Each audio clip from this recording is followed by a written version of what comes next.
Did anyone else imagine a troll face on Kakashi when he was looking at Gaara and said, that's the last stages of what Lee did to you during the Chunin exams? I'm not gonna lie, I was just laughing my ass off. And you look at his facial reaction to what Kakashi said, he still remembers the pains of the 5 gates. So very action heavy chapter this week with Naruto, and we're just full throttle into the Night Elephant, and it was just like, holy fucking shit. Madara, you're a sick fuck.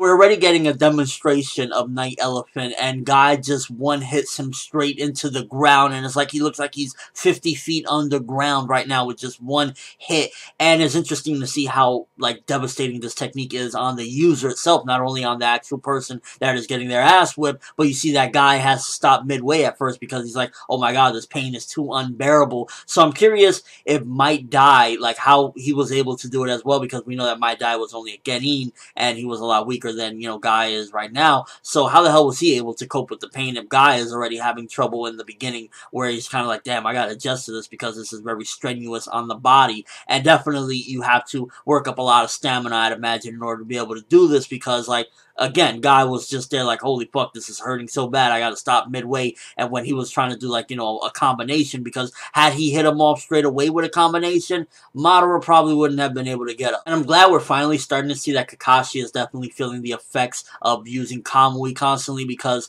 it's been said many times like, yo, why isn't he going blind yet when he's spammed it several different occasions? So we're starting to see that he's basically saying, yo, I can't see very well through my eye anymore. And even though it's funny because he's still saying that, but yeah, he's using it again. But either way, it's like at least we're starting to see the effects of it. Although technically, like, if you look at it, like, Sasuke used it a couple different times in a battle against the 5 Kage, and he went blind immediately, but Kakashi's been using this shit since, like, the beginning of Shippuden, and he's just now saying, yo, I can't see very well. I'd imagine by the end of this fight, he probably will be full-on blind from that eye. But hey, at least he has another one. And quickly going into that, I'm curious what type of ability would he have without the Sharingan? Would he still remember a lot of those techniques that he was so infamous of copying and being the copycat without the Sharingan? Like, I'm curious what level of shinobi would he be without the Sharingan. Then again, who knows? Maybe he'll get the Rinnegan at the end of this arc from Obito. And we also find out in this chapter that Rock Lee can only go up to the 6th gate. A little bit, like, shocked about that, to be honest with you. I thought that he could go 8 gates, like, you know, definitely once Shippuden hit, he probably would have learned it. But then again, we never really got a demonstration of Rock Lee, because let's be real here, how many times has Rock Lee really been able to let loose in Shippuden? He had like one fight in the beginning against a copy of himself, and it really wasn't up until like this war that we got to see like Rock Lee full on go in. So it's a little bit shocking to hear, really, you can only go up to 6 gates. I mean, I guess it makes a little bit more sense since he is a lot younger than Guy or Dai or any of them. I guess you'd have to be just a lot more mature and continuously work towards that goal. Maybe in the end, if we get some sort of time skip and they're adults, I'd imagine he'd be full on capable of that. But it's still a little bit like, I don't know, maybe a little disappointing in a way. Like, you can only go up to 6 gates. I thought by now he definitely would have been able to go up to 8 gates. But then again, would you really want Rock Lee to go up to 8 gates? I mean, the whole point that Guy is pretty much sacrificing himself for people like Rock Lee is, you know, so that they don't have to die, as, you know, in vain or nothing like that. So it makes sense that he doesn't go 8 gates, but ideally, at least, it would have been better if he went like up to 7 gates. Like, okay, I could go just right before the 8th gate. But I guess in a sense, it is just a good thing to see Rock Lee going in, and he's using the 6 out of the 8 gates, because, I mean, getting some Rock Lee and Guy in a chapter, talk about when. And getting a little bit of strategy in this chapter was just good as well. I really liked that they were working together. It felt like, you know, they were truly shinobi. They were working together. You throw the kunai, you do the kamui, and then, you know, Guy Sensei will hit them. And I really liked that they were doing smart things. It was very strategic, and it wasn't just like, yo, you punch him, you punch him, you punch him. So really nice there, where it's like a nice combination. But I gotta go back to my is Madara too strong discussion that I made a couple days ago, because holy fuck, he takes on the full-on brute force of Guy Sensei's Night Elephant, and he's getting up and he's having a good time. How strong is this dude? I mean, to be fair, a lot of the attacks were blocked by that black Borg thingy that he has, like, you know, blocking him, and it wasn't until the final hit where he was directly hit in the back. But nonetheless, it's like, yo, you just are getting hit back and forth like a fucking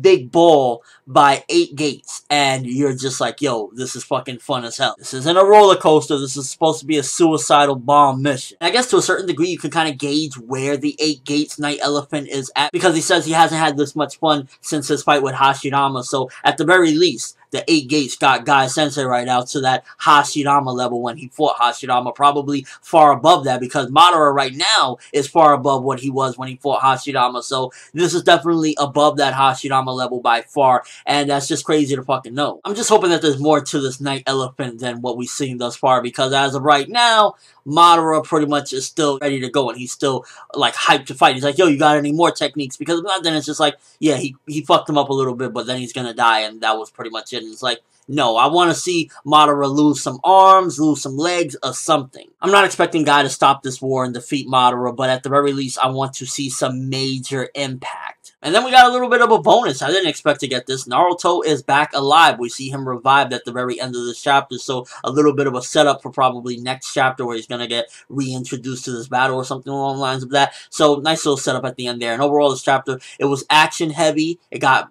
a lot of progression done as far as the battle goes, because like it's just showing where Madara is at, that he's taking the full-on blunt force of 8 gates, and he's like, I'm having a good time. And it's also showcasing Night Elephant, the 8th gate. As of right now, it's kind of like, I'm in the middle, like, yeah, okay, this does look epic as fuck, and he is kicking a Jubi Jinchuriki's ass, so yeah, Night Elephant is pretty impressive, but that Madara strength, bro. This motherfucker's a god! And not to mention, again, that we did find out that Lee can only go up to 6 gates, and we're seeing that Kakashi is going blind in that eye. He said he could barely see at this point. So quite a bit of progression, and overall the exposition of this chapter was just very interesting. It just really gave a lot of detail to the Night Elephant, and kind of gave you an idea of where it's at right now. It's like, he's kicking a Jubi Jinchuriki's ass. Well, mostly because, again, he's having fun. I'm guessing probably by next chapter, Guy is going to either be completely done or have one final part of Night Elephant and then be done, because, like, he's even shocked. He's looking at him like, I just gave him like a fucking ass whooping. What more does he want? I gotta say, very good chapter. I'm gonna give this one 8.5 out of 10. Good progression. The art was pretty dope in this one as well. Definitely very nice. Kishimoto stepped it up to make Night Elephant look really impactful. You see Madara just getting his ass kicked all over the place, and you know, just progression overall of this chapter. The exposition was just really good stuff. But let me know what you guys think. First of all, have you been impressed thus far with this chapter with Night Elephant and its abilities? Do you think that it's underwhelming, overwhelming, or do you think that just Madara's 2 hacks at this point, where he's taking an ass whipping from the 8 gates and still wanting more? What are your thoughts on Rock Lee being only able to open up 6 of the 8 gates? Disappointed? I'm a little bit disappointed about that. I really thought that at the very least he could do maybe 7 or 8 gates. Really, I honestly thought he at this point would have had the ability to do 8, but I at the very least I would have liked him to at least have 7, you know, 7 out of 8, not, you know, bad at all. But nonetheless, I guess him being young is the biggest, you know, excuse for it. How much longer till Kakashi completely loses sight in that eye? I'd imagine when him already saying he's going blind in that one, him using that Kamui at the end of this chapter didn't help either. Just your overall thoughts of this fight between Guy and Madara thus far. Like, I really like how everyone's really working together to try to put him down, and it still isn't working. It's like, Madara, he's too much. He's too fucking much. But that's all I have for this review. Thanks for watching. Hope you enjoyed. Thumbs up for Night Elephant, because it's fucking kicking a god's ass around and making a god have fun. For the world, and as always, people, have an awesome day.